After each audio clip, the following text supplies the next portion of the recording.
Julia Porter's phone buzzed with an incoming call, interrupting her frantic typing at exactly the wrong moment. She'd been in the middle of finalizing the quarterly budget report when Mia Irving's name flashed across her screen.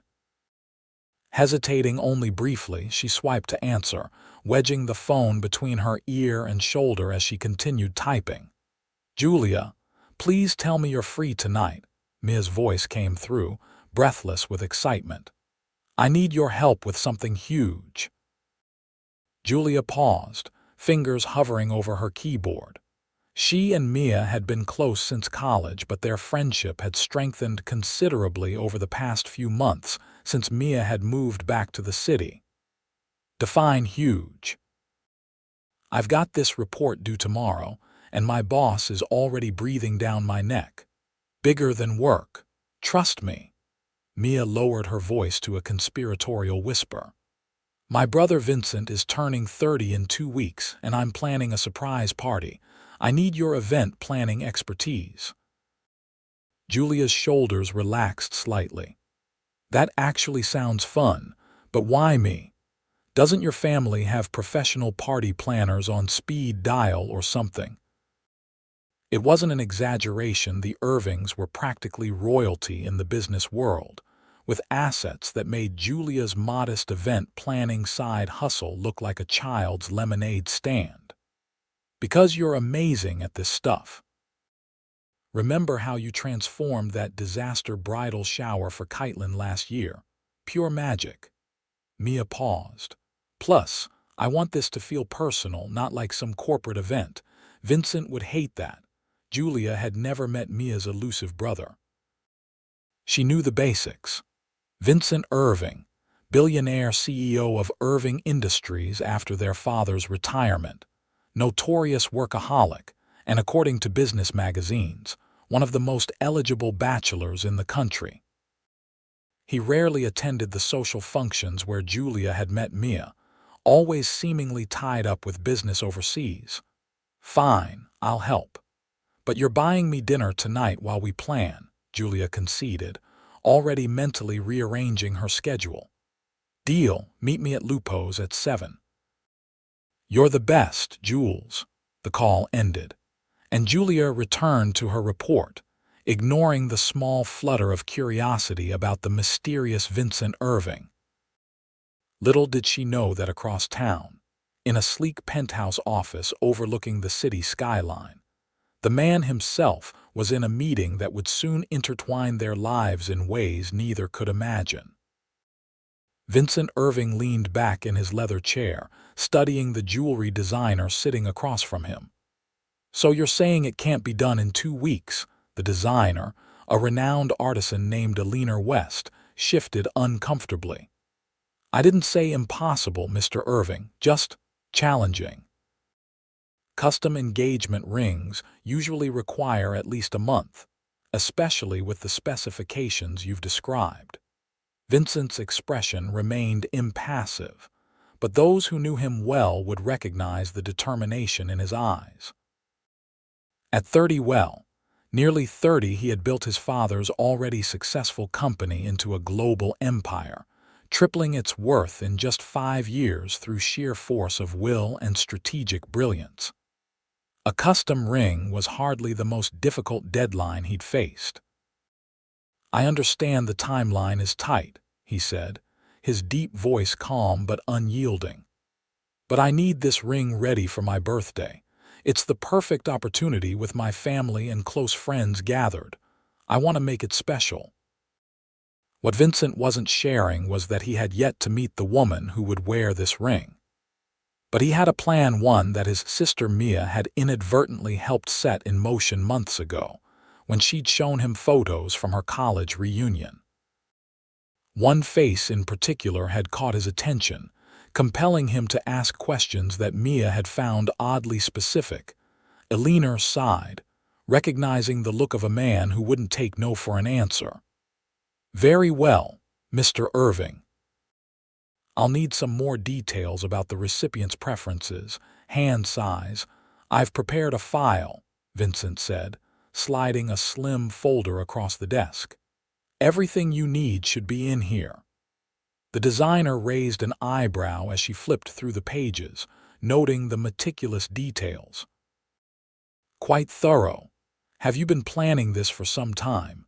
Vincent's lips curved into a rare smile. "Let's just say I believe in being prepared, and when I know what I want, I don't hesitate." What he wanted was the woman whose warm smile had captured his attention in those photos, whose professional event planning website he'd studied, whose Instagram he'd scrolled through strictly for research purposes. He told himself. Julia Porter had unknowingly become central to his plans, and Vincent Irving was a man who executed his plans to perfection. After Alina left, Vincent's phone rang. His sister's name flashed on the screen. "Mia," he answered, "I was just thinking about you. Where you now?" Her voice was suspiciously cheerful. "I hope you're not working too hard. Your birthday's coming up, you know." "I'm aware," he replied dryly. "I assume you're calling to ensure I keep my schedule clear that evening, maybe." She paused. "I have a friend helping me with some party details." "You might remember her from my stories, Julia Porter." Vincent kept his voice carefully neutral, though his pulse quickened slightly. "The event planner. I don't believe we've met." "Well, you're going to love her work. She's brilliant, kind, incredibly organized. I trust your judgment," he interrupted, sensing where this conversation was heading. Mia had been trying to set him up for years. Little did she know he was several steps ahead this time.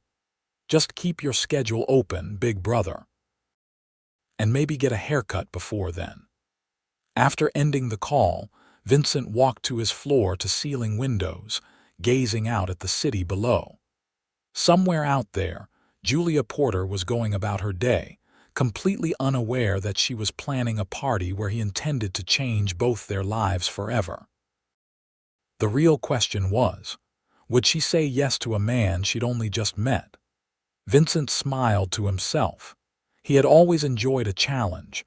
Julia arrived at Lupo's 15 minutes early, a habit she couldn't break despite years of friends teasing her about it. The cozy Italian restaurant was quiet on a Tuesday evening, and she secured a table near the back, pulling out her tablet to jot down some preliminary ideas before Mia arrived. Professional event planning was Julia's side hustle, but she poured her heart into it. Her day job as a marketing analyst paid the bills, but transforming spaces and creating memorable experiences was her passion. She'd built a solid reputation among her circle of friends and their extended network, though she hadn't yet made the leap to full-time, starting without me. Mia's voice made her look up. Mia Irving stood there, her designer coat draped over one arm, looking every bit the heiress she was, yet with the warm smile that had made her instantly likable in college. Julia stood to hug her friend. "Just brainstorming. You know me, can't help myself." They settled in, ordering wine and appetizers before diving into party planning. Mia pulled out her phone, showing Julia pictures of Vincent's penthouse where she wanted to host the event. "So this is how the other half lives," Julia murmured, swiping through images of a stunning modern space with panoramic city views. "Vincent barely notices it," Mia said with a fond eye roll. "He's always working." "That's partly why I want this party to be special, to remind him there's life outside the office." "What does he like?" Julia asked, already making notes. "Themes, colors, activities he enjoys." Mia considered this. "He's not exactly a theme party kind of guy, sophisticated but not stuffy. He loves sailing, owns a ridiculous yacht he barely uses. He's into vintage wines, collects rare first editions." She trailed off. "God, he sounds boring when I list it out like that." Julia laughed. "He sounds cultured. What about music, friends? Any hobbies that don't scream wealthy businessman?" "He plays the piano beautifully, though he'd deny it if you mentioned it. And he's surprisingly good with his hands. Built me a bookcase once when we were younger." Mia's expression softened with the memory. As for friends, that's part of the challenge. He has colleagues and business associates, but few close friends. He's always been selective. Julia nodded, making notes. Okay, I'm thinking something elegant but personal. Maybe we incorporate some of these interests, subtly nautical elements in the decor. A pianist for background music. A carefully selected wine list. They spent the next hour detailing guest lists, catering options, and decor ideas. Julia found herself increasingly curious about this man who seemed to inspire such affection from his sister, despite his apparently reserved nature. You know, Mia said casually as they finished their main course, Vincent's been single for almost 2 years now. Julia looked up, instantly recognizing the tone. Mia, no. What? Mia widened her eyes innocently. I know that voice. That's your matchmaking voice. We've talked about this. After a disastrous breakup last year with a man who'd ultimately admitted he was intimidated by her ambition, Julia had sworn off dating. She'd thrown herself into work and her side business, finding satisfaction in her independence. I'm just saying, Mia persisted. You're both driven, intelligent, appreciate the finer things. I appreciate the finer things because I can't afford them, Julia corrected with a laugh. There's a difference.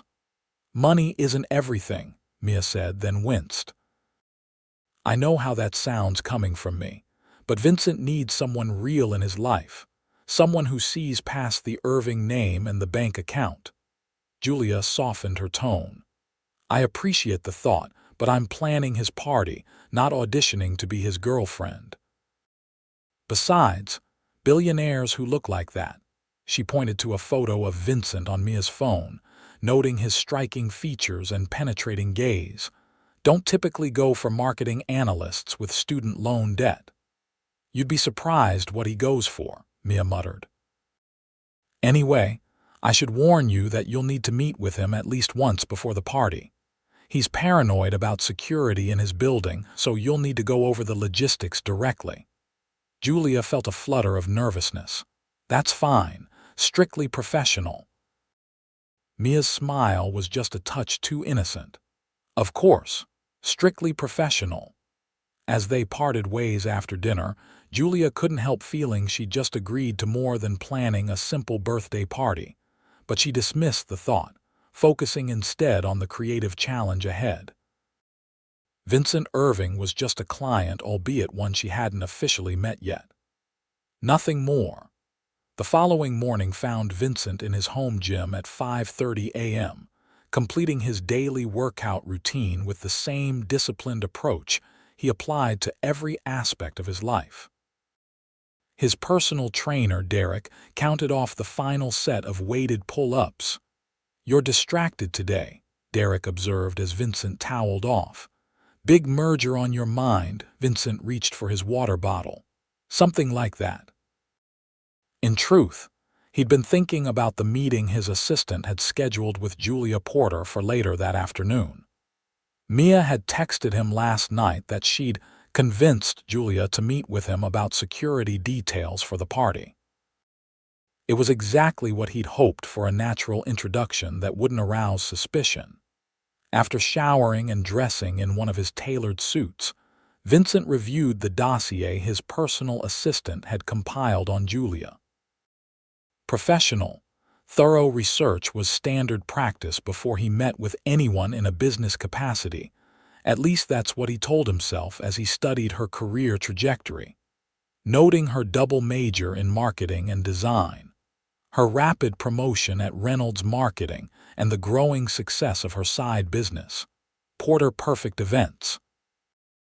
Her social media presence was minimal but polished, mostly showcasing her event work rather than personal photos. The background check had come back clean. No serious relationships in the past year. Close with her parents, who lived in a small town 3 hours away. A younger brother in graduate school. Vincent closed the file, feeling a twinge of guilt. There was something unsettling about knowing so much about someone who knew nothing about him beyond his public persona. But he reassured himself that his intentions were honorable. He wasn't stalking her, he was preparing. Vincent Irving never walked into any situation without complete information. His phone rang his assistant, reminding him about his 8 a.m. meeting. Vincent pushed thoughts of Julia aside, focusing on the day ahead. By the time their scheduled meeting arrived, he would be fully composed and ready to make the right impression. Julia, meanwhile, was having a minor crisis in the ladies' room at Reynolds Marketing.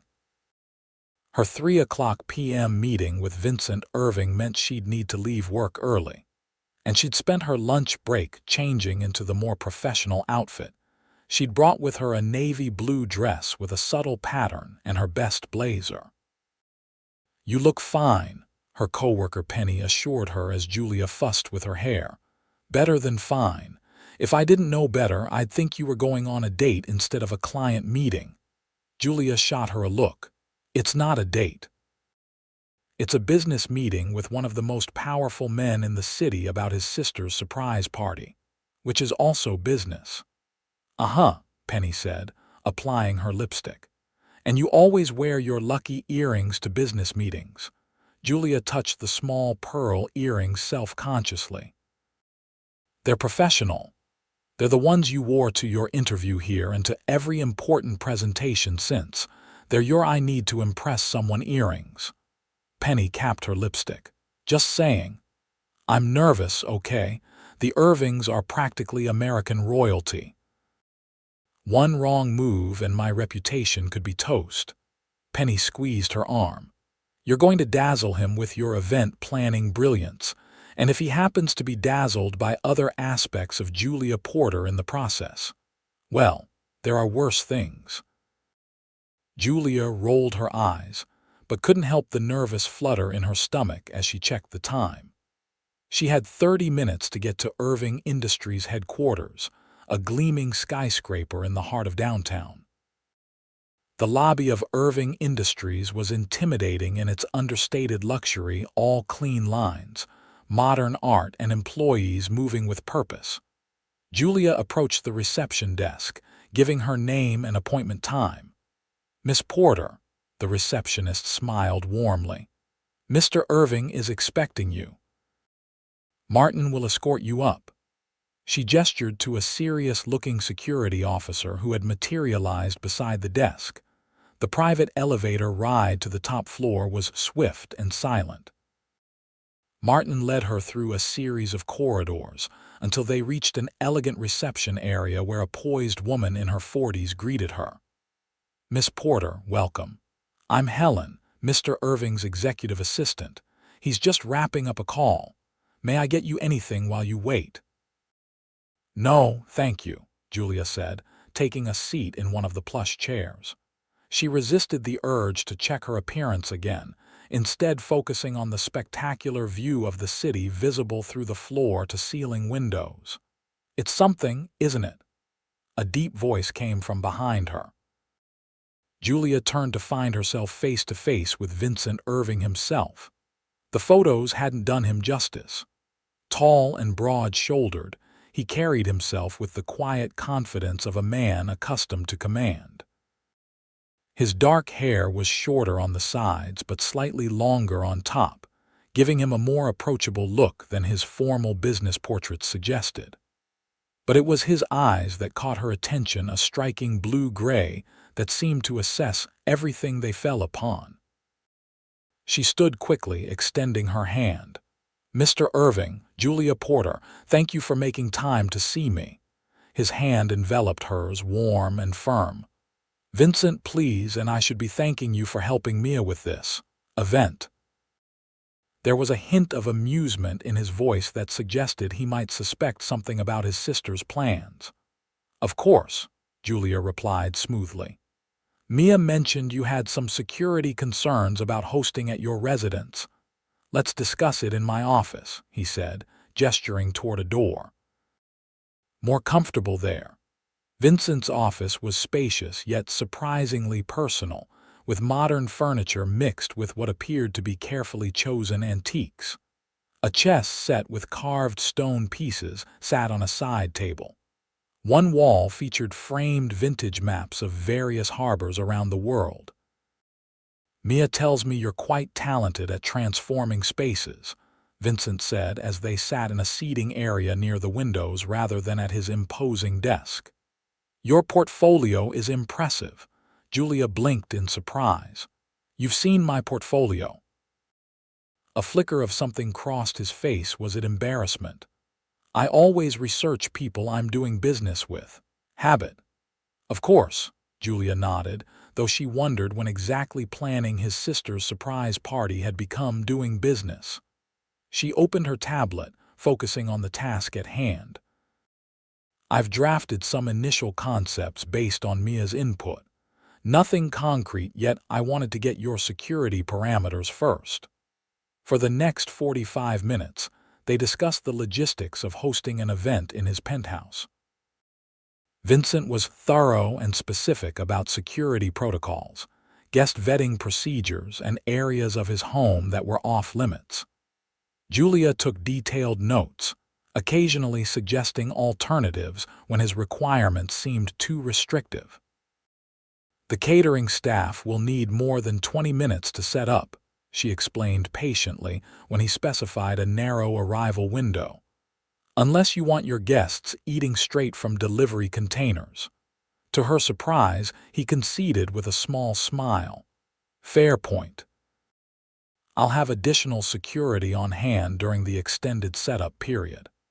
As they worked, Julia found herself increasingly at ease.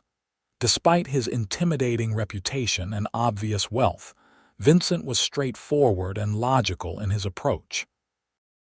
When she made suggestions, he listened attentively, asking perceptive questions that showed he was taking her expertise seriously.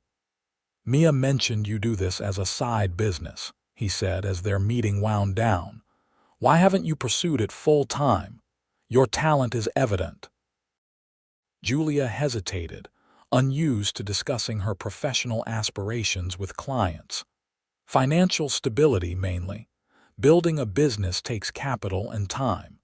My day job provides the security that allows me to be selective about the events I take on." Vincent nodded thoughtfully. "Strategic. But sometimes playing it safe means missing opportunities for greater success," says the billionaire who was born into wealth, Julia replied, then immediately flushed. "I'm sorry, that was unprofessional." To her relief, Vincent laughed, a genuine sound that transformed his serious face. "Don't apologize for honesty, and you're not wrong about my advantages, but I've seen many people with similar advantages fail because they lacked vision or discipline." He leaned forward slightly. "You strike me as having both." The unexpected compliment flustered her more than his wealth or position had. "Thank you. I should probably get going. I've taken enough of your time." "Actually," Vincent said, glancing at his watch, "I have dinner reservations at Alios in 30 minutes. Their chef just added a new tasting menu that's supposed to be exceptional. Would you care to join me? We could continue discussing the event details." Julia hesitated. This was veering dangerously close to date territory, which was definitely not why she was here. On the other hand, Emilio's was notoriously impossible to get into without months of advance planning, and she'd been dying to try it since it opened. "This is still a business discussion," she clarified. Something like amusement flickered in his eyes. "Of course. I'm very interested in hearing more about your vision for the event."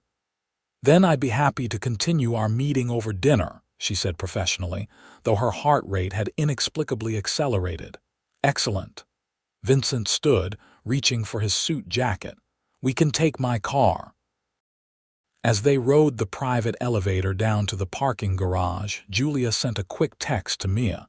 "Having dinner with your brother to discuss party details. This is your fault."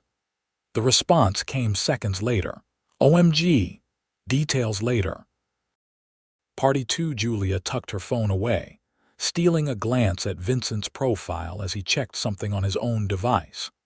What exactly had she gotten herself into? Vincent's car turned out to be a sleek black Bentley with a driver waiting beside it. The interior was all buttery leather and polished wood, but Julia was more intrigued by the stack of documents on the seat beside Vincent, topped with what appeared to be architectural plans. "Sorry about these," Vincent said, moving the papers to a compartment. "I was reviewing them between meetings." "New building project?" Julia asked conversationally as the car pulled smoothly into traffic. Vincent seemed surprised by her interest. "Marina development, actually. We're restoring a historic harbor area and adding sustainable luxury residences." "The Harborview project. I read about that in the business section. It's supposed to revitalize the entire waterfront district." He turned toward her with new appreciation in his gaze. "You follow development news," Julia shrugged. "I try to keep up with what's happening in the city. Good locations for events are always changing. Plus, my father was in construction before he retired. I grew up looking at blueprints and visiting job sites." For the rest of the ride, Vincent asked thoughtful questions about her background and experiences. By the time they reached Alios, Julia had shared more about herself than she'd intended, from her childhood dream of being an architect to her college years rooming with Mia. "She never mentioned you during that time," Julia remarked as they were escorted to a prime table overlooking the city. "I knew she had a brother, but details were scarce." Vincent nodded, unsurprised. "Mia values her independence. At college, she could just be Mia, not an Irving. I respected that." He paused as the sommelier approached. "Do you trust me to order the wine?" The question seemed to carry more weight than it should. "I'm not particularly knowledgeable about fine wines," Julia admitted. "So yes, I'll trust your expertise here." He selected a bottle after a brief discussion with the sommelier, then turned back to her. "You were saying about Mia." "Just that it's interesting meeting you after hearing about you for years. You're not exactly what I expected." "Oh." His eyebrow raised slightly. "What did you expect?" Julia considered her answer carefully. "Someone more intimidating, I suppose. Business magazines paint you as ruthless." "And what's your assessment so far?" He leaned forward slightly, genuinely curious. "Still developing," she replied with a small smile. "But you seem more thoughtful than ruthless, though I imagine you can be formidable when necessary." The sommelier returned with their wine, and conversation paused for the tasting ritual. When they were alone again, Vincent surprised her. "I've actually heard about you for years as well," he admitted. "Mia speaks very highly of you.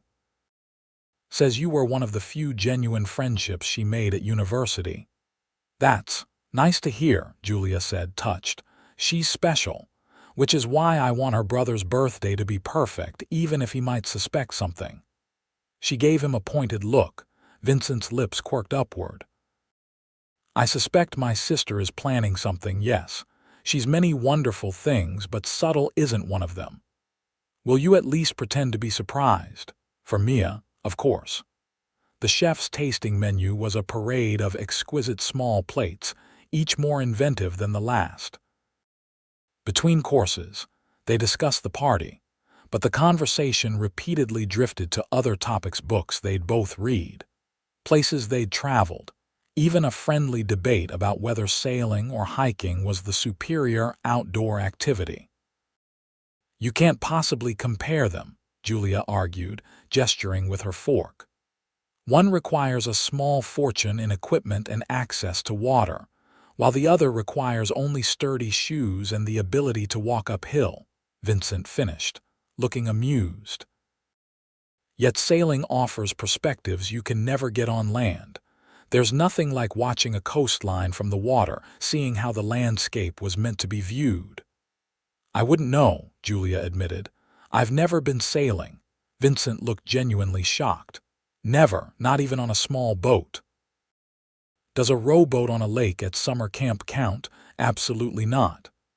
He shook his head solemnly, though his eyes were bright. That's a travesty that needs to be corrected. Well, I don't see any oceans in my immediate future, Julia laughed. You never know, Vincent replied, something enigmatic in his expression. The evening stretched longer than Julia had anticipated. They declined dessert but lingered over coffee, their conversation flowing with surprising ease. Julia couldn't remember the last time she'd felt so engaged by someone, especially someone she'd just met. I should probably head home, she finally said, noticing the restaurant had emptied considerably. Some of us have regular jobs to get to in the morning. Of course. Vincent signaled for the check. I've kept you too long. Not at all, this was. She searched for a word that wouldn't sound too personal, enlightening. High praise, he said with a small smile. I hope it helps with your event planning. The drive to her apartment building was quieter, a comfortable silence settling between them. When the car pulled up to her address, Vincent stepped out and walked her to the entrance. Thank you for dinner, Julia said, suddenly aware of how date-like this moment felt, standing under the glow of the entrance lights. Thank you for your company, he replied, and for humoring my sister's party planning. It's not humoring when it's enjoyable, she said honestly. Vincent held her gaze for a moment longer than necessary. I look forward to our next meeting, Julia. As she rode the elevator up to her apartment, Julia tried to make sense of the evening. It had felt less like a business dinner and more like something else. Something that made her simultaneously excited and wary. Her phone buzzed with a text from Mia. How was IT? Julia stared at the screen, unsure how to respond. Finally, she typed, Your brother is not at all what I expected. Details tomorrow. She put her phone away, knowing one thing with certainty. Planning Vincent Irving's birthday party had just become considerably more complicated. The next morning, Vincent was unusually distracted during his executive team meeting. As his CFO droned on about quarterly projections, his thoughts kept drifting to Julia, her animated expressions when discussing something she was passionate about. The thoughtful questions she'd asked about his business. The way she'd stood her ground when disagreeing with him about event logistics. Vincent, your thoughts on the Dubai expansion timeline. He refocused instantly, seamlessly rejoining the conversation as if he'd been paying attention all along. The regulatory hurdles Crawford mentioned are concerning. Let's postpone the decision until we have more concrete information from our legal team. The meeting continued, but underneath his composed exterior, Vincent was strategizing on a personal level. Dinner with Julia had exceeded his expectations. She was intelligent, principled, and refreshingly direct, qualities he valued highly. More importantly, there had been an undeniable connection between them, a natural rapport he rarely experienced. Now he needed to accelerate his plan without arousing suspicion.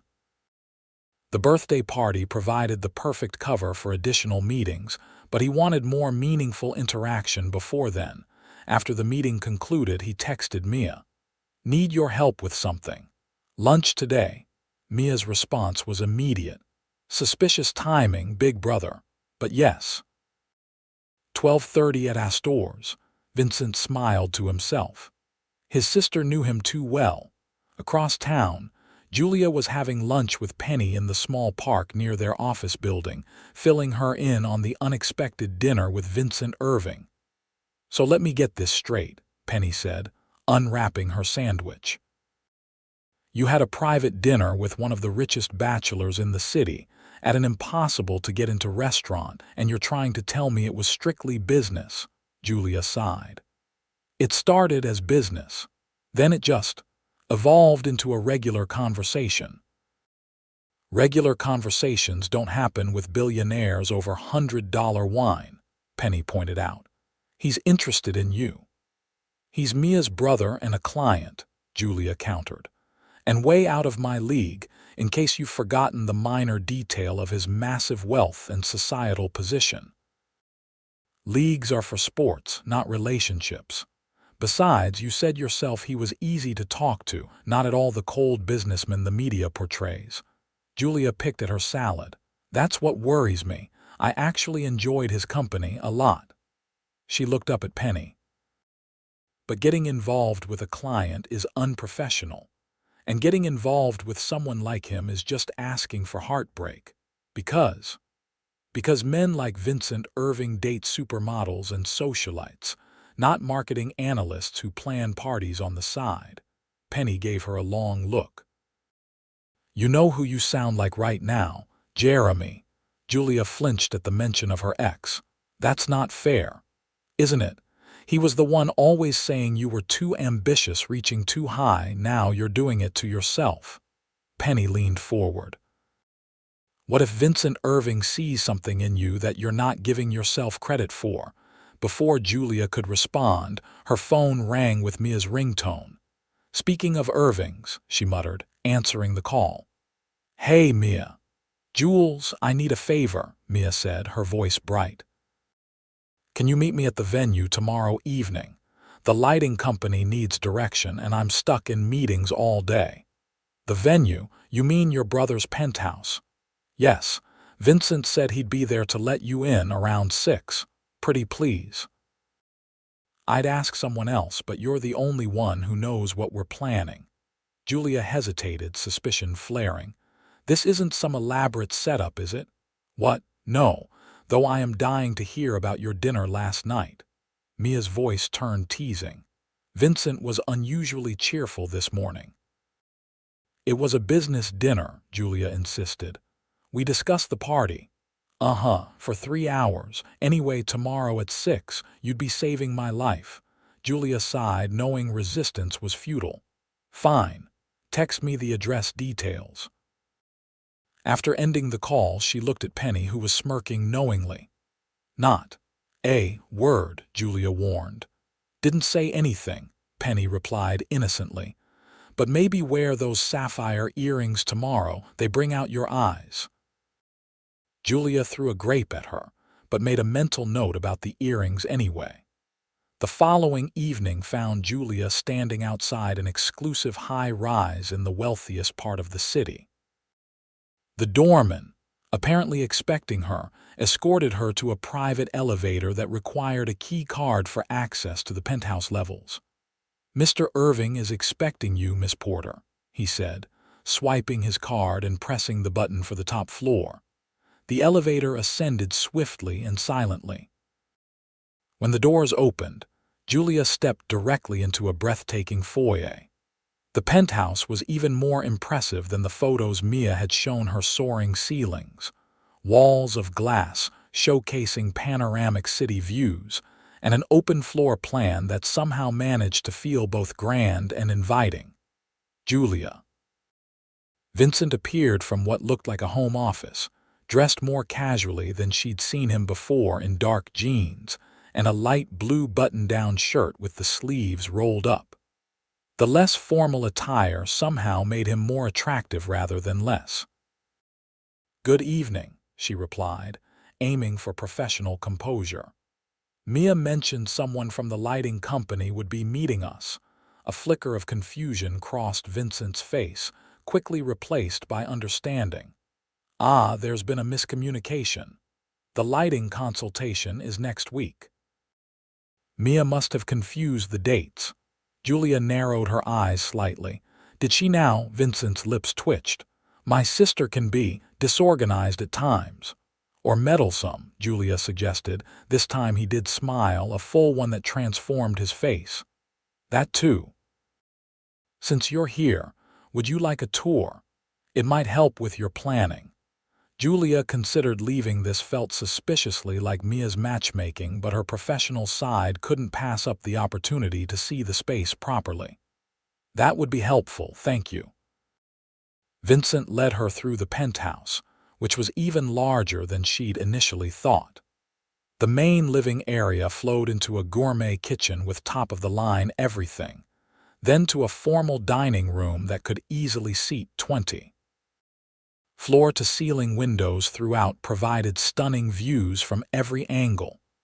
This would be perfect for the main gathering area, Julia said, mentally arranging furniture and decor. We could set up the bar here, food stations along that wall. Vincent watched her with interest as she worked through the logistics out loud, occasionally asking questions or offering information about electrical outlets or sound system capabilities. The tour continued through several other rooms, including a home theater, a small gym, and a library lined with built-in bookshelves. "This is beautiful," Julia said, running her fingers along the spines of leather-bound classics. "Do you actually read these, or are they just for show?" "Why don't you pick one and find out?" Vincent challenged, amusement in his eyes. Julia pulled out a volume at random, a first edition Hemingway. Opening it, she found notes in the margins, the handwriting precise and thoughtful. "Convinced?" Vincent asked, stepping closer to look over her shoulder. "Impressed," she admitted, acutely aware of his proximity. She carefully replaced the book. "The collection must be valuable. Some are monetarily valuable, yes. But I collect them because books were my first escape, my first glimpse of worlds beyond my own." Something in his tone made Julia look at him more closely. "Even with all your family's resources, you needed to escape. Wealth doesn't shield you from everything," he said simply. "My father had very specific expectations. Books were places where different choices were possible." It was a surprisingly vulnerable admission, and Julia felt a shift in her perception of him. Before she could respond, Vincent moved toward the terrace doors. "There's one more area you should see for planning purposes," he said, holding the door open for her. Julia stepped outside onto a sprawling terrace that wrapped around the corner of the building. Meticulously landscaped with container gardens and small trees, it featured a covered seating area, an outdoor kitchen, and what appeared to be a small infinity pool that caught the colors of the sunset. "This is incredible," she breathed, walking to the glass railing to take in the view. "We have to use this space for the party, weather permitting."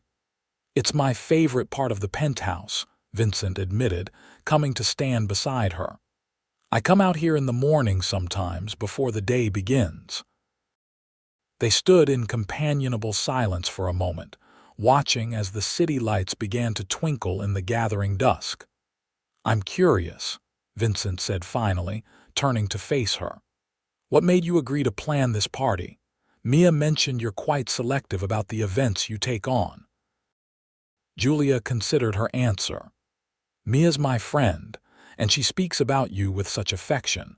I wanted to help create something special for someone she cares about, even though we'd never met. Sometimes the events with personal meaning are the most rewarding," she said honestly. "Though I admit, meeting you has made it more interesting." "How so?" His voice was quieter now, his full attention on her in a way that made her pulse quicken. "You're not what I expected," she admitted. "You're more complex." A smile played at his lips. "Complex." "I've been called many things in business, but that's a new one." "It's not a criticism," Julia clarified. "It's just—" "Julia," he interrupted gently. "I know this wasn't a real lighting consultation." She blinked, caught off guard. "You—" "What?" "I asked Mia to arrange another meeting with you." The party planning provided a convenient excuse. His directness was startling. "Why would you do that?" she asked, though a part of her already knew the answer. "Because I enjoyed our dinner conversation more than any I've had in recent memory," he said simply. "And I wanted to see you again, in a more relaxed setting than my office." Julia wasn't sure whether to be flattered or annoyed. "So you manipulated the situation instead of just asking me directly." Vincent had the grace to look slightly abashed. When you put it that way, it does sound calculating. I apologize for the subterfuge. She studied him for a moment, then surprised herself by laughing. It's exactly what Mia would do, actually. The scheming gene must run in the family. His expression relaxed. It's been known to serve us well in business. And in personal matters. That remains to be seen. His gaze was steady on hers. Would you have agreed to meet me if I'd simply asked? Julia considered this honestly. Probably not. I don't generally socialize with clients. Then I can't entirely regret the approach, Vincent said. Though I promise more transparency going forward. Going forward, she raised an eyebrow. I'd like to see you again, Julia, not to discuss the party, just to talk like we did at dinner. The directness of his request caught her off guard. Men like Vincent Irving didn't usually pursue women like her, and yet here he was, looking at her with genuine interest. I'm not sure that's a good idea, she said slowly. Why not? Because you're my client. Because you're Mia's brother. Because you're... She gestured vaguely at him and the luxurious surroundings. A billionaire, he supplied with a hint of what might have been disappointment. Is that the real issue here? Isn't it an issue for you? She countered. You must know there's a significant disparity between us. Vincent stepped closer, his expression serious. The only disparity I care about is whether two people connect intellectually and emotionally. Everything else is just circumstance. Easy to say when your circumstance includes all this, Julia replied, though without bitterness. The world doesn't work that way, Vincent. People would talk, they'd assume things. Let them, he said simply. I've never particularly cared what people assume about me. Julia shook her head, torn between attraction and practicality. I should go. I have enough information for the planning now. Vincent didn't try to stop her, but as they walked back through the penthouse, he said quietly, just think about it. One dinner. No pretense of business this time. At the elevator, Julia turned to face him. I'll think about it, she conceded, but I'm still planning your party either way. That's a professional commitment I intend to keep. I would expect nothing less, he replied with a small smile. As the elevator doors closed between them, Julia leaned against the wall, heart racing. Vincent Irving had just asked her out properly, directly, and she'd nearly said yes, despite all her reservations. What was it about him that made her usual practical caution falter? She pulled out her phone to text Mia. Your lighting company trick was obvious and unnecessary. Also, I'm reconsidering our friendship. The response came quickly. Did it work, though? Two hearts. Julia put her phone away without answering, but she couldn't stop the small smile that formed as she exited the building into the evening air. Despite herself, she was already wondering what she might wear on a proper date with Vincent Irving. The following week passed in a blur for Julia. Between her day job, finalizing details for Vincent's party, and 3 other events she was coordinating, she barely had time to think about his dinner invitation. When she did allow herself to consider it, her feelings oscillated wildly between excitement and anxiety. On Wednesday afternoon, she received a text from an unknown number. Still thinking. She stared at her phone, heart racing irrationally. She'd given her number to his assistant for party coordination, but somehow the direct message felt more personal than it should. After deliberating longer than was reasonable for a simple text, she replied, Still thinking. Party planning keeping me busy. His response came quickly. Need any help? From the birthday guest of honor. Probably defeats the purpose. Fair point. Dinner offer still stands whenever you decide. Julia put her phone away, trying to ignore the flutter of anticipation his messages created. She had more important things to focus on, like the party that was now just 9 days away, and the dozens of details still requiring her attention. That evening, She met with the catering company. Vincent's secretary had recommended an exclusive outfit that typically handled celebrity events and high-end corporate functions.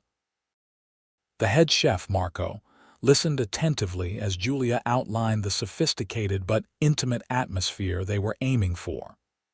Miss Irving mentioned Mr. Irving appreciates seafood and classic French cuisine, Marco noted. Perhaps a menu that incorporates both, with some modern twists. That sounds perfect, Julia agreed. And we'll need vegetarian options for a few guests. As they finalized menu details, Julia's phone buzzed with a call from Mia. Emergency, Mia declared without preamble. The custom cufflinks I ordered for Vincent's gift won't arrive in time. Some issue with the artisan's workshop flooding. I need a backup gift idea. Calm down, Julia soothed, stepping away from the chef to talk. What about rare first editions? You mentioned he collects them. Too obvious. I got him a first edition last Christmas. Something sailing related. He already has every sailing gadget known to mankind, Mia groaned. This is impossible. He's the man who has everything. Not everything, Julia mused thoughtfully. What about an experience instead of an object, maybe flying lessons? You mentioned once he's interested in aviation but never pursued it. The line went silent for a moment. Julia Porter, you're a genius. That's perfect. He's always watching those documentaries about vintage planes. I'll book a series with that flight academy outside the city, the one that has those World War II aircraft. See, crisis averted, Julia smiled. Now, I'm in the middle of a catering meeting for your brother's party, so unless there's another emergency. Go. And by the way, have you answered his dinner invitation yet? He's been checking his phone more than usual. Julia rolled her eyes even though Mia couldn't see her. Goodbye, Mia. After ending the call, Julia returned to the meeting with renewed focus, pushing thoughts of Vincent to the back of her mind. The party was her priority. Professional commitments came before personal confusion. Yet later that night, as she reviewed her event planning checklist in her small but cozy apartment, her thoughts kept drifting to Vincent. Their interactions replayed in her mind. His thoughtful questions at dinner, the way he'd shown her his library, his direct approach on the terrace.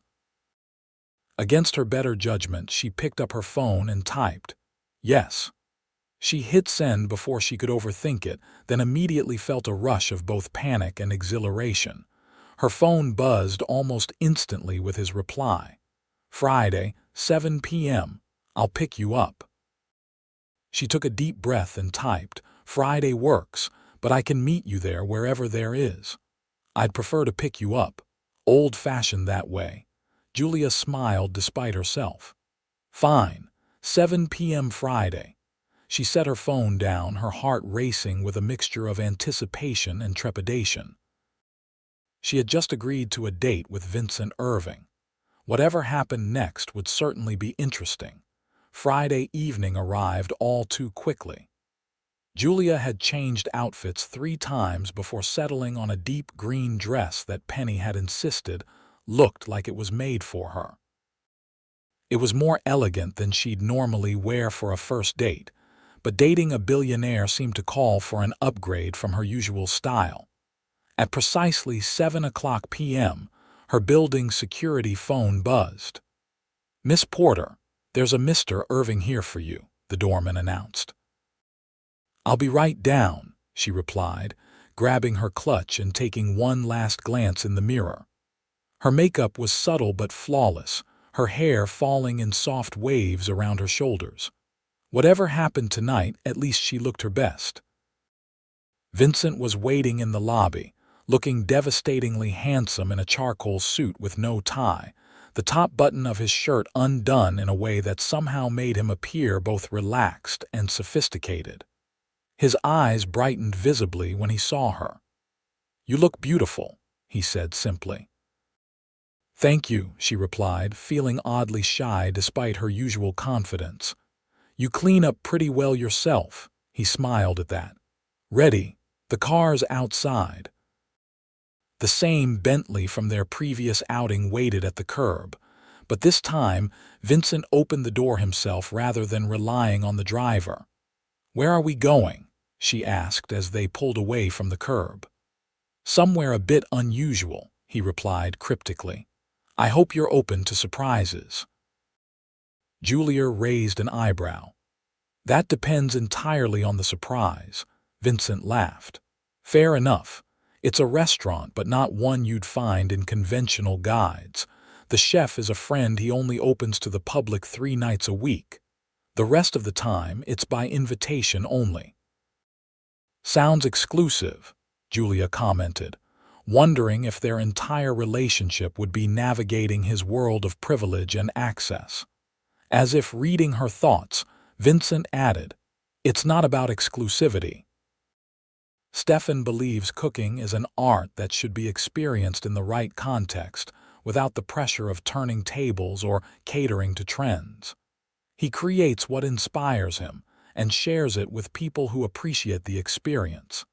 He glanced at her. I thought you might be one of those people. The sincerity in his voice disarmed her. When you put it that way, it sounds lovely.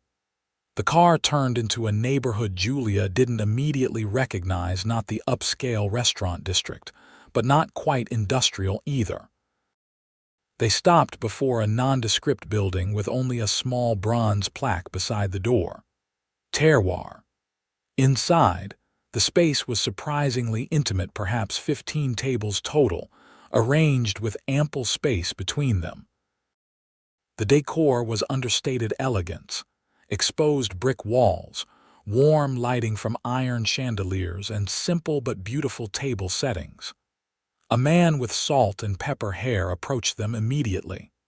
Vincent, right on time as always, he said warmly, embracing Vincent before turning to Julia. And you must be Julia. I'm Stefan. Welcome to my kitchen. Thank you for having us, she replied, charmed by his genuine welcome. I have your table ready. The good one by the window, he winked, leading them through the restaurant. Once they were seated and had sparkling water poured, Julia looked around appreciatively. This place is wonderful. How did you discover it? Stefan was a chef at one of my hotels in Europe before he decided to pursue his own vision, Vincent explained. When he mentioned wanting to open something small and personal here, I was happy to become an early investor.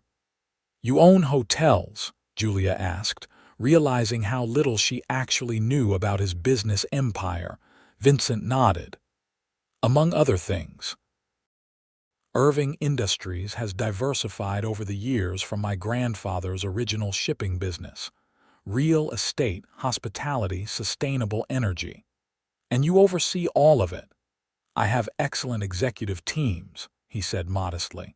But yes, ultimately the responsibility is mine. Their conversation paused as Stefan himself brought their first course, a delicate amuse-bouche that he described with passionate detail. No menus, Julia noticed. Just whatever the chef decided to create that evening. As they progressed through the exquisite meal, 7 small courses, each more inventive than the last, their conversation flowed naturally. Vincent asked thoughtful questions about her background, her career aspirations, even her childhood in a small town outside the city. Unlike many men she dated, he listened to her answers with genuine interest, asking follow-up questions that showed he was truly engaged. So event planning became your creative outlet when architecture didn't work out, he observed after she'd explained her original career aspirations. Exactly. I still get to design experiences and transform spaces, just in a more temporary way, Julia said. There's something beautiful about creating these perfect moments, even knowing they're fleeting. Vincent studied her with that intense focus she was coming to recognize. Have you ever considered combining the two? Architectural elements in event design could be a unique niche. The suggestion surprised her. I've dabbled in custom installations for higher budget events, but nothing at the architectural scale. You should look into it. I know several developers who might be interested in someone with your eye for both aesthetics and logistics. Julia tilted her head, considering him. Are you trying to help my career, Vincent?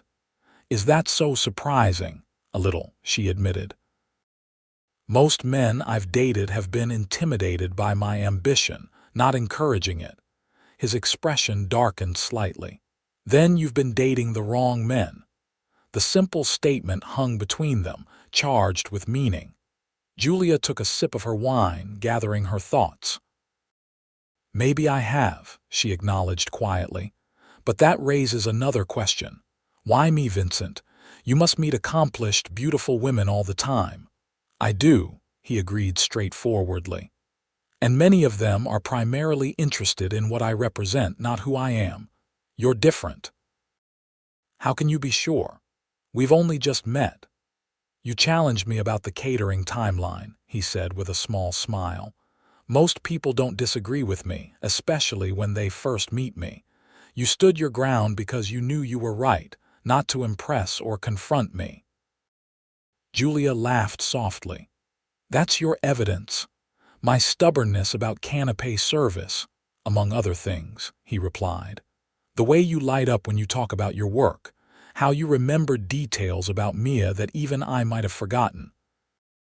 Your honesty about the financial constraints keeping you from pursuing your business full-time. He leaned forward slightly, his gaze intent. I spend my days assessing people, Julia. I've become quite good at recognizing authenticity. You're the real thing.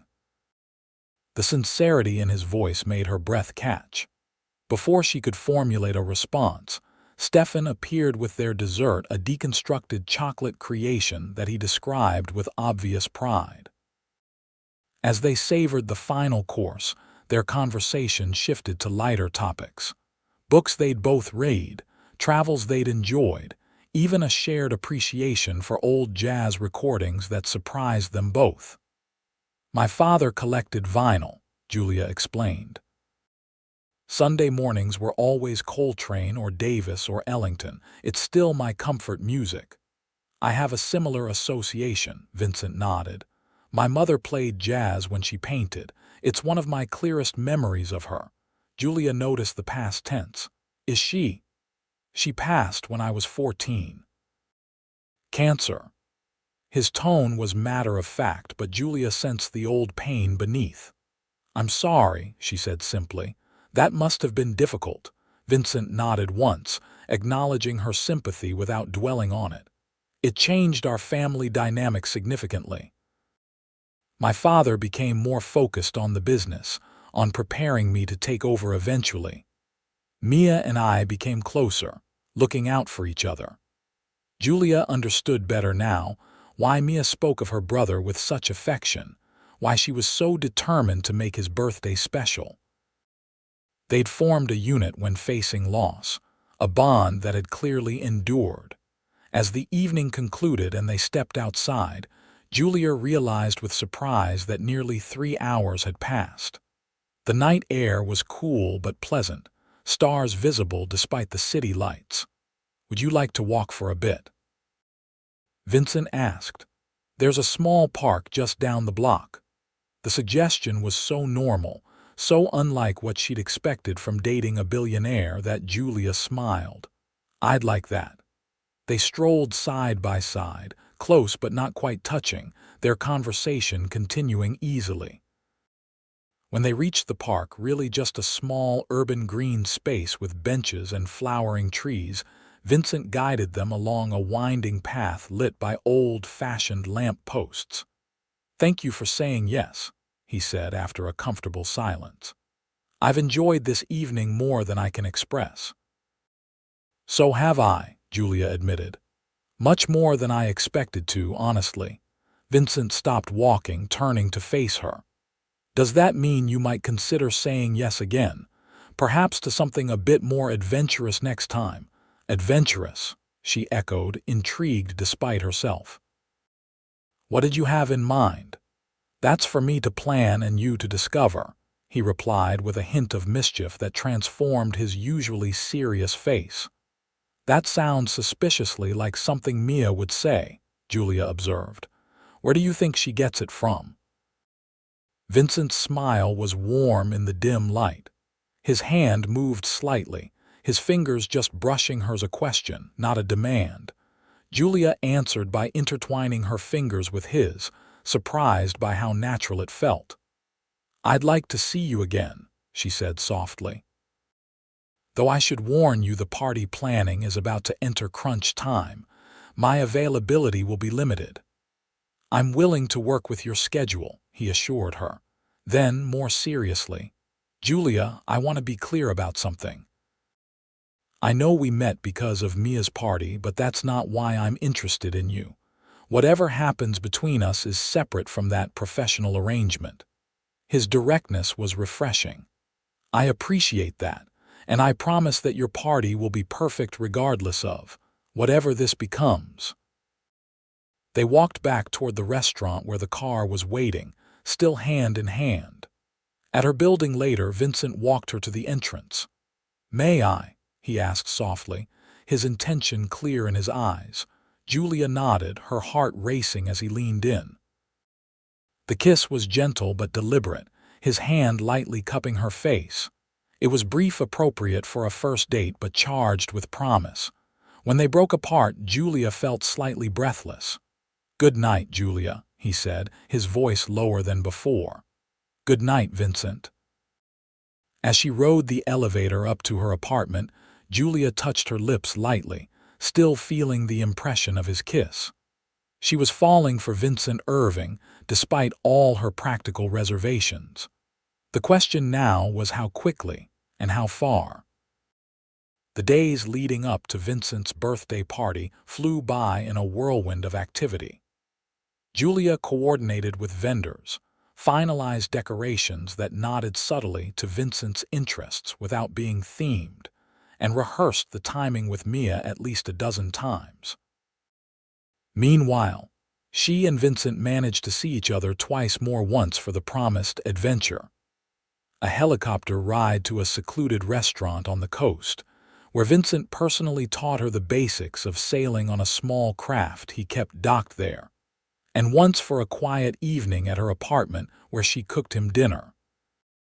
That last evening had been particularly revealing. Vincent had arrived with an excellent bottle of wine but no other pretense, dressed casually in jeans and a sweater. He'd seemed genuinely delighted by her modest apartment, admiring her photography and the small architectural models she kept from her college days. When she apologized for the simplicity of the pasta dish she'd prepared, he'd looked at her with such warmth it made her heart stutter. This is perfect, he'd said simply. Just being here with you. Later, as their goodnight kiss had deepened into something more passionate, Julia had been the one to pull back, though reluctantly. The party's in 3 days, she'd reminded him, and I'm still your event planner. And after that? His question held more meaning than just the immediate timing. After that? We'll see, she'd replied, not quite ready to define what was happening between them, despite the growing certainty in her heart. Now, it was the morning of the party, and Julia arrived at Vincent's penthouse at 10 a.m. to oversee setup. He had graciously arranged to be absent until the evening, when Mia would bring him back under the pretext of a birthday dinner just between them. Everything looks incredible, Mia marveled as caterers set up stations and decorators transformed the space with subtle nautical elements and sophisticated lighting. Vincent is going to be blown away. That's the goal, Julia smiled, checking items off her clipboard. The bar staff arrives at 5, guests at 7, and you'll bring Vincent at 7:30. Exactly as planned, Mia confirmed. Though I'm still not sure how I'll keep him from suspecting anything. He's annoyingly perceptive. Just keep reminding him it's a quiet dinner with just the two of you. Make him think you've respected his wishes for no fuss, Mia snorted. As if I've ever respected that particular wish. She studied Julia thoughtfully. Speaking of my brother, he's been suspiciously cheerful lately. Anything you want to share? Julia kept her expression neutral. We've had a few dinners. It's been nice. Nice, Mia repeated incredulously. He took you sailing. Vincent doesn't take anyone sailing. How did you? Julia began, then shook her head. Never mind. Yes, we've been spending time together. No, I don't know exactly what it means yet. And yes, I'm being careful. Mia's expression softened. I'm not worried about you being careful. I'm worried about Vincent being careful with you. Despite all appearances, my brother doesn't actually have much experience with real relationships. He's always been too focused on the business, on living up to our father's expectations. We're taking things slow, Julia assured her. And right now, I need to focus on making his party perfect. Relationship discussions can wait. Mia looked like she wanted to say more but nodded instead. Fair enough. I should get out of your way. Text me if any emergencies come up. As the day progressed, Julia remained in constant motion, adjusting decor, conferring with the chef, testing the sound system. By 6:30 p.m., everything was ready. The penthouse had been transformed into an elegant entertainment space, with subtle lighting highlighting the terrace where most of the gathering would take place, weather cooperating perfectly with clear skies and mild temperatures. Julia ducked into the guest bathroom to change into her evening attire, a midnight blue cocktail dress that she'd splurged on for the occasion. As she applied a final touch of lipstick, her phone buzzed with a text from Vincent. Mia is being suspiciously insistent about dinner at my place. Should I pretend to be surprised? She smiled, typing back. Absolutely. Your sister has worked hard on this intimate dinner. Looking forward to seeing the event planner's work, and the event planner. The simple message made her cheeks warm. She tucked her phone away as the first guests began to arrive, friends and colleagues of Vincent's that Mia had carefully selected, along with a few family members. By 7:25, the penthouse was filled with about 40 guests, conversations flowing, champagne being served. Julia positioned herself near the entrance, giving last-minute instructions to the staff to be ready for the moment of surprise. At precisely 7:30, her phone buzzed with Mia's text. Elevator going up. Places, everyone, Julia called softly, and the guests gathered expectantly, voices lowering to whispers. The elevator doors opened and Mia entered first, talking animatedly. So I thought we could just have a quiet dinner here instead of fighting the restaurant crowds on your actual. Vincent followed her in, stopping short as the assembled guests called out surprise. His expression shifted from momentary shock to warm appreciation as he took in the gathering. His eyes found Julia's across the room, and the look he gave her equal parts gratitude, and something far more personal made her heart race. He moved through the crowd, accepting birthday wishes and claps on the back, but his path was clearly leading to her. So this is why Mia insisted I leave my own home all day, he said when he reached her, his voice pitched for her ears alone. You've outdone yourself. Happy birthday, Julia replied with a smile. And yes, evicting you was necessary for the transformation. It was worth it. His gaze traveled appreciatively over her dress before returning to her eyes. You look stunning. Thank you, she gestured to the gathering. You should circulate, it's your party after all. Later, he said, surprising her by taking her hand. First, there's something I'd like to show you. He led her through the crowd, nodding acknowledgments to guests, but not stopping, until they reached a door she hadn't noticed during her previous visits. It opened to reveal a short hallway and another door, which Vincent unlocked with a key rather than the electronic system that secured the rest of the penthouse. What is this? Julia asked, curious. Something I've been working on, he replied, opening the door and guiding her inside. The room was a studio space, with one wall entirely of glass offering a different view of the city than the main living areas. But what caught Julia's attention were the architectural models displayed on tables, and the drafting desk positioned to capture the natural light. "I don't understand," she said, taking in the space. "This was my mother's art studio," Vincent explained. "After she died, I couldn't bear to repurpose it, but I also couldn't leave it exactly as it was a shrine. So recently, I've been converting it into an architectural studio." Julia approached one of the models, recognizing it as a scale representation of the marina development he'd mentioned.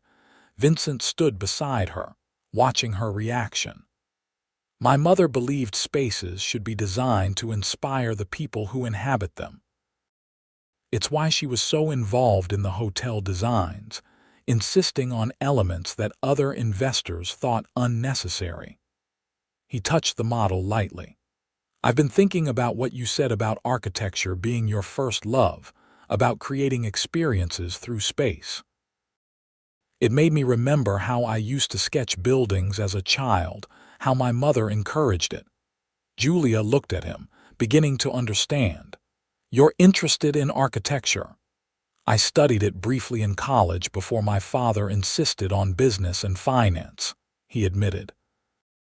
"This space has been my way of reconnecting with that interest, and when you talked about combining architectural elements with event design." "You thought of this," she finished softly. Vincent nodded. "It occurred to me that someone with vision might find this space useful for designing more permanent experiences than one-night events." He hesitated, something uncharacteristically vulnerable in his expression. "Someone like you, perhaps." Julia's breath caught. "Vincent, what are you saying?" "I'm saying I have resources that are simply numbers in accounts and deeds to properties. You have vision and talent that's constrained by practical limitations." He took her hands in his. "I'm saying we might be able to create something remarkable together." The implication was clear. He was offering her an opportunity, a partnership of sorts. But the way he held her hands, the look in his eyes, suggested this was about more than business. "This is overwhelming," Julia said honestly. "We've only known each other a short time, and I've always made my own way." "I know," he said quickly. "And I'm not suggesting you become dependent on me or my resources. I'm suggesting we explore what might be possible professionally and personally without artificial constraints." Before Julia could respond, the door opened and Mia poked her head in. "There you are.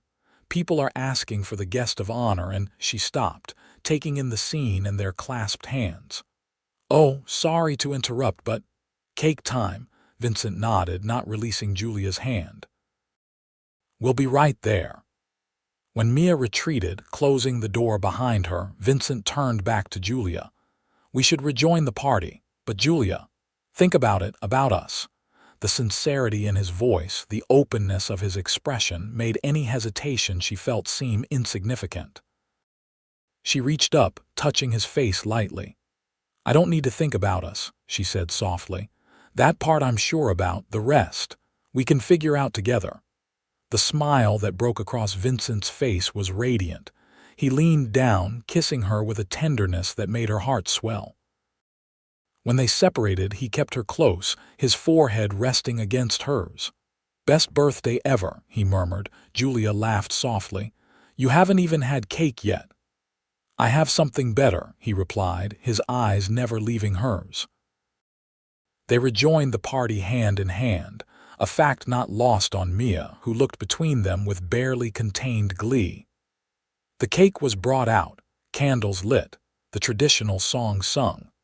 When Vincent blew out the candles, his gaze found Julia's across the flickering lights. Later, as the party wound down and guests began departing, Vincent kept Julia by his side, his hand often finding the small of her back or clasping hers. It felt natural, as if they'd been together far longer than their actual acquaintance. "Your party was a tremendous success," he told her as the last guests departed, leaving only Mia, who was suspiciously busy directing the cleanup crew. "Thank you for making it special." "It was my pleasure," Julia replied honestly. "Though I should probably help with the cleanup." "Absolutely not," Vincent interrupted. "You're off duty now. Mia and the staff can handle it." "Off duty, am I?" Julia raised an eyebrow teasingly. "And what does that entail?" Vincent's expression grew more serious. "It means I'd like to give you your birthday gift." "It's your birthday, not mine," she pointed out, confused. "Humor me." He led her to the terrace, now quiet and illuminated only by the soft lighting embedded in the landscaping. The city spread out below them, a tapestry of lights against the night sky. Vincent reached into his pocket and withdrew a small box not the size or shape of a ring box. Julia noted with a mixture of relief and something that might have been disappointment. He handed it to her. "What is this?" she asked, weighing the box in her hand. "Open it and see." Inside, nestled on velvet, was an antique key, small and intricately designed. "It's beautiful," she said, lifting it carefully. "But I don't understand." "It's a symbol," Vincent explained, "of possibilities, of doors yet to be opened." He took her free hand in his. "Julia, when Mia first showed me pictures from her college reunion, your smile caught my attention. When she kept mentioning you, your kindness and talent, I became intrigued. When I finally met you, I knew my instincts had been right." Julia's eyes widened as she processed his words. "Wait, you knew who I was before we met? Before the party planning?" Vincent had the grace to look slightly abashed. "I may have encouraged Mia to suggest you as the event planner, but I never anticipated how quickly or deeply I would come to care for you." Julia shook her head in wonder. "So while I thought I was planning your surprise party, I was planning my own surprise," he finished. "Meeting you properly, getting to know you, seeing if what I suspected might be true." "And what was that?" she asked softly. "That you might be the person I've been waiting for without realizing it." The vulnerability in his expression took her breath away. "The key is to the studio. It's yours to use, to create in, whether or not you decide to explore the business opportunity I mentioned. No strings attached." Julia looked down at the key, then back at Vincent, understanding the true gift he was offering: not just access to a space, but trust, belief in her talents, a place in his life. "No strings," she repeated thoughtfully. "But what if I want there to be?" Hope flared in his eyes. "What do you mean?" "I mean," Julia said, stepping closer to him, "that I'm falling in love with you, Vincent Irving. And while I'm not quite ready for whatever grand romantic gesture you might have been planning—" "How did you?" he began, looking startled. "You and Mia are more alike than you realize," she laughed softly. "Both planners, both determined, both transparent when you care about something." She placed a hand on his chest, feeling his heartbeat. "I want strings, connections, a real relationship that we build together at our own pace." Vincent's smile was slow and breathtaking. He pulled her closer, one hand cradling her face with exquisite tenderness. "I love you, Julia Porter," he said simply. "The rest, the pace, the particulars we'll figure out together." As their lips met, the city lights twinkling below and the stars shining above, Julia knew that whatever happened next, this unexpected connection with Vincent Irving was the greatest surprise of all. A birthday party had brought them together, but it was their hearts that would keep them there. 6 months later, Julia stood on the same terrace, watching as workers set up chairs and an arbor entwined with white roses and greenery. The penthouse behind her was being transformed once again, this time for a different celebration. "Nervous?" Mia asked, appearing beside her with 2 glasses of champagne. "A little," Julia admitted, accepting the glass. It's not every day you plan your own engagement party. In the month since Vincent's birthday, their relationship had flourished. Julia had taken him up on his offer to use the studio, transforming it into the headquarters for her new venture, Porter Architectural Events, a company specializing in creating customized spaces for special occasions that could be either temporary or permanent, depending on the client's needs. With Vincent's connections and her vision, the business had quickly attracted high-profile clients. But more importantly, their personal relationship had deepened into something neither had expected to find a partnership of equals, despite their different backgrounds and resources. The proposal had come 3 weeks ago, during a weekend sailing trip.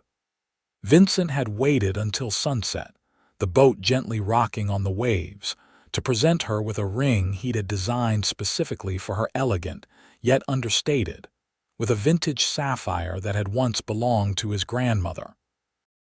"I know it's soon," he'd said, his usual confidence tempered with vulnerability. "But when you know, you know. And Julia, I've known since that first dinner that you were the one I wanted to share my life with." She had said yes without hesitation, surprising herself with the certainty she felt. The woman who had been so practical, so careful with her heart, had fallen completely for the man she once thought entirely out of her league. Now, as they prepared to announce their engagement to friends and family, Julia felt a surge of gratitude for the unexpected turn her life had taken. "There you are," Vincent's voice came from behind them. "The florist has questions about the centerpieces." Mia rolled her eyes. "I'll handle it. You two have been inseparable for months. Surely you can spare him for 15 minutes of flower discussions." She headed inside, leaving them alone. Vincent wrapped his arms around Julia from behind, both of them gazing out at the view.